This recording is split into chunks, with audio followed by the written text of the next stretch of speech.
अस्सलामुअलैकुम, मेरा नाम मोहम्मद असद अली है। एक्सेलेंस ऑनलाइन में खुशामदीद। आज के इस लेक्चर में हम वेरिएंस और स्टैंडर्ड डेविएशन और कोफिशिएंट ऑफ वेरिएशन को डिस्कस करेंगे। तो उसके लिए हमारे पास सैम्पल डेटा वही मौजूद है जो हम पिछले कई क्वेश्चंस में यूज़ करते आए हैं, ताकि समझने में आसानी रहे और जब आप प्रैक्टिस कर रहे हों तो एक ही सवाल से सारी चीज़ें कैलकुलेट कर सकें। तो हमें सबसे पहले वही मीन फाइंड आउट करना होगा, क्योंकि वेरिएंस और स्टैंडर्ड डेविएशन दोनों के लिए मीन का मालूम होना ज़रूरी होता है, कोफिशिएंट ऑफ वेरिएशन के लिए भी। तो उसके लिए हम x का कॉलम बनाएंगे, मिड पॉइंट के लिए आप लोअर लिमिट और अपर लिमिट को प्लस करके डिवाइडेड बाय 2 करेंगे। तो और उसमें आप जो आपकी क्लास की हाइट होगी वो उसमें ऐड करते जाएंगे, तो आपको नेक्स्ट मिड पॉइंट मिल जाएंगे। अब आप फ्रीक्वेंसी को जब मिड पॉइंट से मल्टीप्लाई करेंगे और उन सबको ऐड करेंगे तो 261 fx का सम आ जाएगा। और आप मीन के फॉर्मूले में summation fx divided by f जब इसमें सब्स्टिट्यूट करेंगे, समेशन f की जगह 261 और समेशन f की जगह पर 20, तो जब इन्हें डिवाइड करेंगे आप तो 13.05 आएगा। तो ये आपके पास अरिथमेटिक मीन का आंसर आ चुका है। इसको तेज़ी से करने की वजह यह है कि हम पहले भी इसको 4 बार कर चुके हैं सेम वैल्यूज़ के साथ। अब हम वेरिएंस की बात करते हैं। वेरिएंस बाय डेफिनेशन ये होता है sum of squared deviation from mean divided by number of observation, यानी कि average of squared deviation from mean. तो स्क्वायर डेविएशन हम इसलिए कर रहे होते हैं कि एब्सोल्यूट वैल्यू पर बाज़ औक़ात कुछ स्टैटिस्टिक्स की प्रॉपर्टीज़ अप्लाई नहीं होती हैं, तो इसीलिए एब्सोल्यूट वैल्यूज़ को फेल किया गया, यानी कि लिमिटेड उसको माना गया। तो लिहाजा इसी वजह से mean deviation from mean practically अब ख़त्म हो चुका है। उसकी जगह पर वेरिएंस और स्टैंडर्ड डेविएशन यूज़ किया जाता है। वेरिएंस भी बहुत कम यूज़ होता है, ज़्यादातर स्टैंडर्ड डेविएशन यूज़ किया जाता है। लेकिन जब हम टेस्टिंग की बात कर रहे होते हैं, रिसर्च में कर रहे होते हैं, तो वहाँ पर भी वेरिएंस कई जगह इस्तेमाल होता है। तो वेरिएंस का फॉर्मूला असल में 2 फॉर्मूले होते हैं। एक फॉर्मूला जो मैंने बाय डेफिनेशन बताया कि आप sum of square deviations from mean मालूम करेंगे, यानी x में से मीन को माइनस करके उसका स्क्वायर ले लेंगे। हम अरिथमेटिक मीन डेविएशंस में हम एब्सोल्यूट वैल्यू लेते थे, इसमें आप स्क्वायर लेंगे, उनको सम करके डिवाइडेड बाय n करेंगे तो आपके पास वेरिएंस आ जाएगा।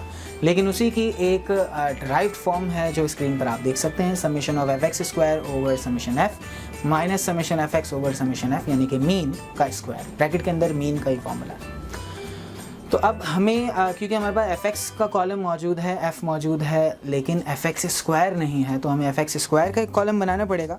उसके लिए आप fx स्क्वायर के लिए बेसिकली मैथमेटिकली ये है कि आप x का स्क्वायर फाइंड आउट करेंगे और उसे फ्रीक्वेंसी से मल्टीप्लाई करेंगे, यानी कि 6 का स्क्वायर 36 होता है, 36 को फिर 2 से मल्टीप्लाई करेंगे आप, जो कि 72 बनेगा। लेकिन क्योंकि एग्जाम में हमारे पास इतना वक्त नहीं होगा कि हम एक वैल्यू का स्क्वायर भी लें और उसे फ्रीक्वेंसी से मल्टीप्लाई भी करें, तो लिहाजा इसका एक हिंट ये भी हो सकता है, एक शॉर्टकट ये भी हो सकता है कि आपके पास क्योंकि पहले से fx का कॉलम मौजूद है, आप उसे डायरेक्टली x से मल्टीप्लाई कर देंगे तो वो ऑटोमेटिकली अलजेब्राइक रूल को फॉलो करते हुए fx स्क्वायर बन जाएगा। तो लिहाजा आप 6 और 12 को मल्टीप्लाई करेंगे 72 आएगा एंड सो ऑन। तो जब आपने इन सबको मल्टीप्लाई किया तो 3717 आपके पास समेशन ऑफ fx स्क्वायर आ गया। तो जब आपने वैल्यूज़ पुट की इसमें 3717 डिवाइडेड बाय 20 माइनस ब्रैकेट में, क्योंकि मीन का पूरा फॉर्मूला है तो मीन का आंसर मैंने डायरेक्ट लिख लिया, उसका स्क्वायर लेकर जब इनको माइनस किया तो वेरिएंस का फाइनल आंसर 15.5475 आता है। उसके बाद हम बात करते हैं स्टैंडर्ड डेविएशन की। स्टैंडर्ड डेविएशन दरअसल वेरिएंस का स्क्वायर रूट ही होता है, जो कि ये बताता है कि एक वैल्यू मीन से कितना अवे हो सकती है, ऑन स्टैंडर्ड अपने एवरेज से कितना अवे हो सकती है। तो उसका फॉर्मूला बेसिकली कोई नया फॉर्मूला नहीं है, आप वेरिएंस का ही स्क्वायर रूट अगर फाइंड आउट कर लेंगे तो वो स्टैंडर्ड डेविएशन बन जाएगा। तो सेम वेरिएंस का फॉर्मूला मैं लिखूँगा और उसमें वेरिएंस की वैल्यू सब्स्टिट्यूट करूँगा, अगर वेरिएंस की वैल्यू पहले फाइंड आउट कर चुके हैं। लेकिन एग्जाम में अगर आप directly standard deviation find out कर रहे हैं तो इनके तमाम स्टेप्स को आप फॉलो करेंगे। तो जब हमने 15.5475 यानी वेरिएंस का स्क्वायर रूट लिया तो 3.943 आपके पास आया। तो ये स्टैंडर्ड डेविएशन का आंसर हमारे पास आ गया। अब बाज़ औक़ात जब हम ख़ास तौर पर जब 2 वैल्यूज़ को, 2 क्वांटिटीज़ को, 2 वेरिएबल्स को कंपेयर कर रहे होते हैं तो उनके एवरेज हम आमतौर पर देखते हैं कि किसकी एवरेज ज़्यादा है। लेकिन सिर्फ एवरेज ही हमारे लिए नहीं होती, बाज़ औक़ात हमारे लिए उसका जो रिस्क फैक्टर होता है, उसकी जो वेरिएशन होती है वो भी इम्पॉर्टेंट होती है, तो उसके लिए हम उसके स्टैंडर्ड डेविएशन को देखते हैं।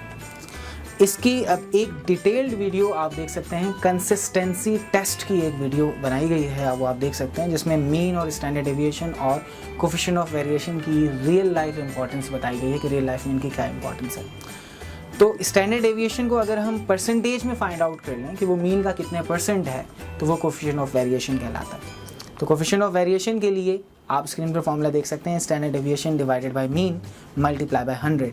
चाहे अनग्रुप डेटा हो चाहे ग्रुप डेटा हो, फॉर्मूला यही रहेगा। हाँ, मीन और स्टैंडर्ड डेविएशन अनग्रुप डेटा हो तो अनग्रुप के हिसाब से, और ग्रुप डेटा हो तो ग्रुप डेटा के हिसाब से फाइंड आउट किया जाएगा।